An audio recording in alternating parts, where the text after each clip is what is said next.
جان کندن خصوصی تایشه گفتم حالا بگم مثلا در وقت صابر آمدن جان کندن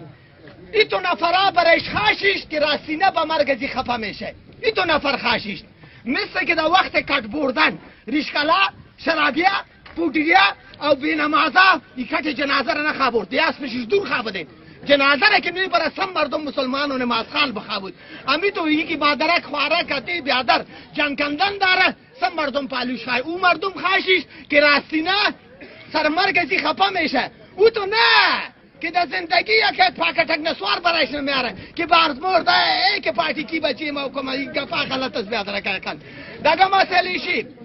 که سایش برآمد میگن که چشمایش و بچه کش دایرات است نه بچهش مسافی گفای زنانه است خب اون ملائکه که روحش هم میبرن سونزو سیل داره روحش که رفت دگه رکت نیست که جمع شو می تو میپای این گپ هم غلط است او دگیشی انال کرکش چشمایش پرت میکنه ایره بگوه که بسم الله و علی ملت رسول الله در قبر که ماندیش امی کلمه را بگو هر وقت که به زیارتش آمدی این کلمه را یک بار بگو 40 سال از این قبر والا تاریکی تنگی عذاب دور میشه بسم الله و علی ملت رسول الله از هر کسی را بابا و دو اندیوالش که دفن است برای خدا بره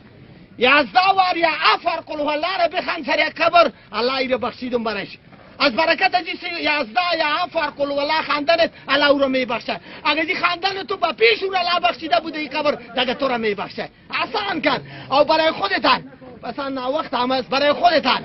انال ما که روان شیم نه گلکی استاد که میگفت خانه سنگ ده درزم جب دلاتم دو تا ملائکه را میگه خب انال ما که روان شیم 30% است هر کس که در زندگی خود تبارک الذی هر وقت وظیفه کرده باشه در وقت ظاهر شاه که ما چنی بودم در فتح آباد چلی جان بخنده تبارک الذی شب جمعه نه